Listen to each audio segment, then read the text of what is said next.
everyone, welcome back to my channel. This is Drum Lessons with Dan. I haven't done a tutorial in a while, so I'm going to put some fresh heads on my practice kit, my bop kit, my small gig kit. It's a Yamaha Stage Custom, so nothing too fancy. So I'm going to go through the process, tune them up, and you can decide for yourself if you like them. Before we get started, if you could do me a favor and help the YouTube algorithm and click like and subscribe down at the bottom right there. Liking and subscribing helps a ton, because then at that point, if there's somebody that can use this information, that's really cool and they might have a chance to see it better. Any help is appreciated. Okay, over here, you see my stuff. I'm going to walk you through the things I'm going to use to tune it. So we have a DrumDial right there. We'll talk about that in a second. 2 drum keys, whatever works. I have a marching band high tension key right here and a regular drum set key. All right. We have some DrumDial bearing edge conditioner. That's always very helpful. We'll talk about that in a sec. Some white lithium grease. This is the first time I'm going to try it on my tension rods. We'll see if they hold up. It's better than cork grease sometimes. And then some generic Meyer brand lemony fresh furniture polish. All right, I'm going to start with my 12-inch. This will be the 3rd head change that I had. So it came in stock heads, wore those out. And I put some calf tone on them, and these were pretty nice. But I need my heads to have a different kind of tonality, because I do some pop and some small rock stuff and jazz stuff. So I need a head that can be a little more versatile. And this is the first time we're getting rid of the stock bottom head. So we'll put this in fast forward because nobody likes watching people take drum heads off. So here we go.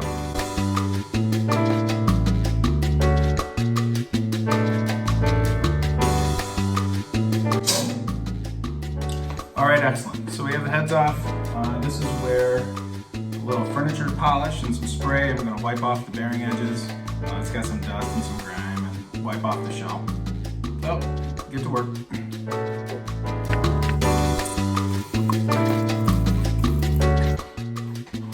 Okay, today we are putting on the UV1 batter head. We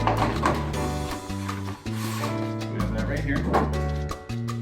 UV1, and at first glance, it's a lot different than like a generic coated or a G1 coated or even a G2 coated. Yeah, you can see that it was with the ultraviolet light, they kind of caked it into or pushed it into the film here. That's pretty cool. It's got like a, if you can see there on the ring, the part that goes around the bearing edge is clear. So that's kind of interesting. Huh, that's pretty cool. So I'm going to find the badge on my drum, which is going to be right about right there. And I'm going to put the logo head over that. But before I do, some DrumDial conditioner on the bearing edge.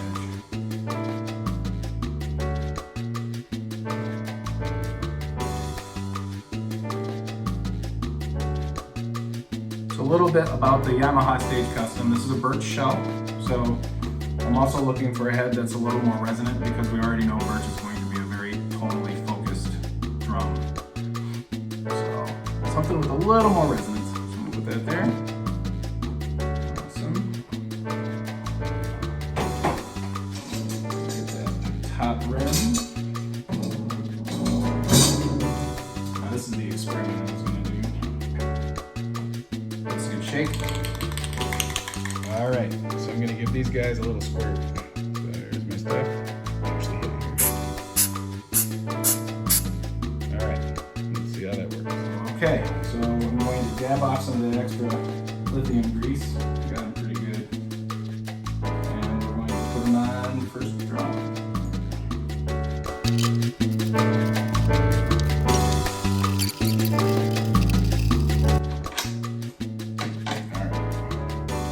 That head is on, let's put on the bottom one.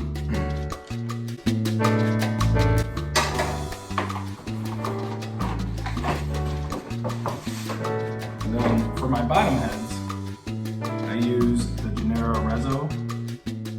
Actually, that's kind of cool. I'm doing it off my phone, so you can see that video. That's kind of neat. These are really super sensitive and have a lot of tone. And I like to start with a lot of tone before I start dampening or using muffling or whatever. that on my rock kit as well.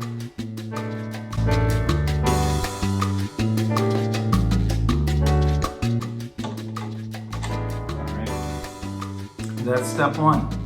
Step two is to bring them up to tension. So you should be pretty floppy. Yeah, perfect. So I'm going to do a half turn on each lug all the way around, top and bottom, and then I'm going to pull out the drum dial and bring it up to the number that I'm looking for. For my batter head on the top, I'm looking for a 75, and for the bottom head, I'm looking for a 76. And I'll show you why I do that in a sec. So here we go.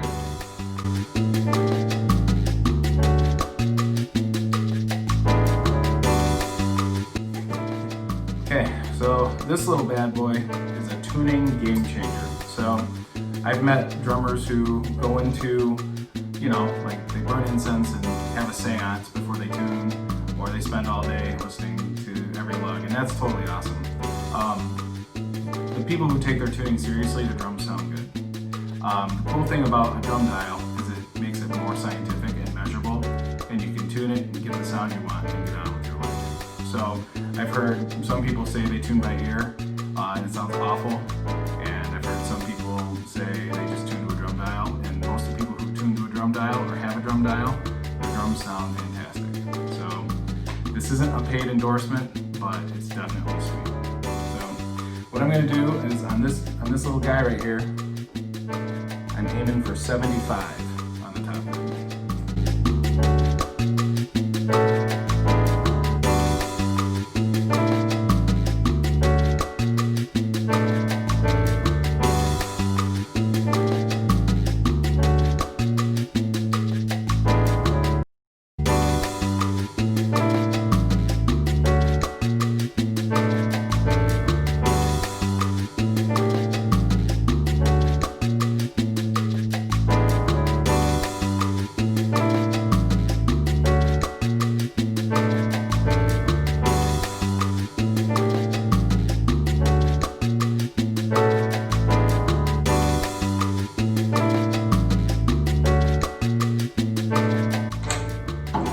Low, I tune it one beneath where it's supposed to go.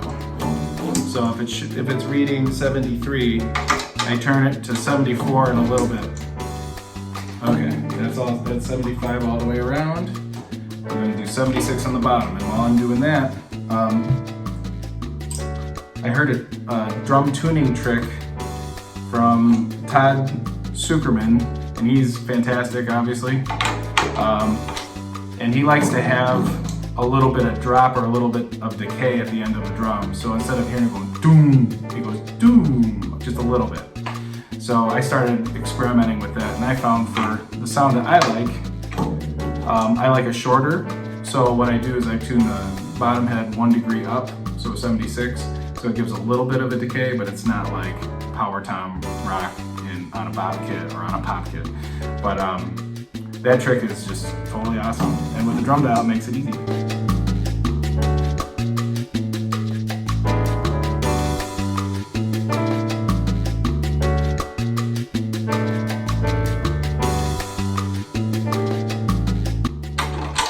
Alright, we have 76. Before I grab a stick, I'm going to kind of tap it to see what it sounds like. Might be good. Alrighty, let's see what this sounds like.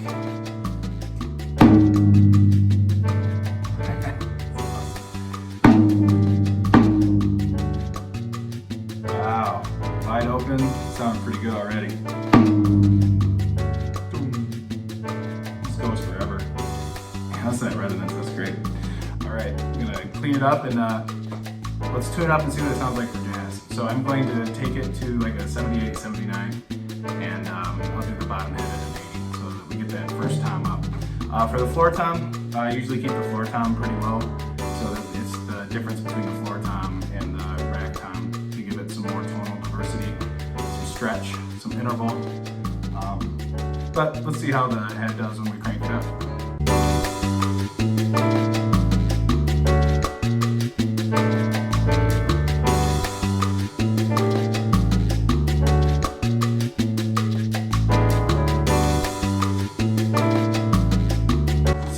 like with a jazz higher tuning. So 79 on the top, 80 on the bottom. Oh, heck yeah. Well, that's fantastic.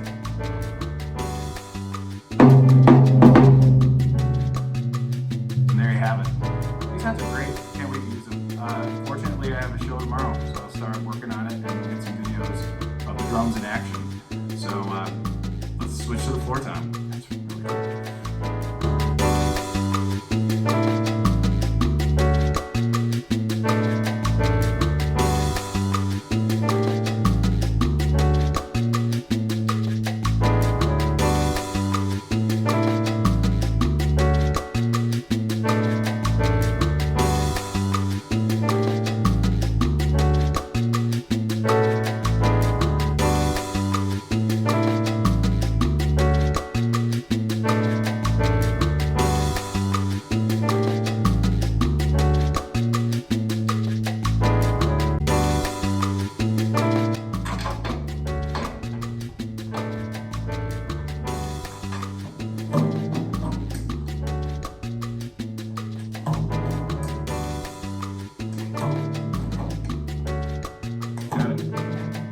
All right, so 75 on the top and 76 on the bottom.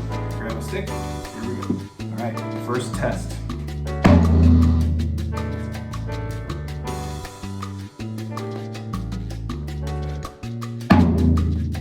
Hey, that's punchy, nice resonance.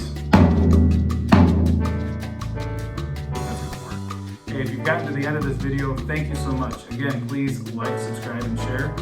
If these Evans coated UV1s turn out to be the head that you like, leave it in the comments and tell me your story.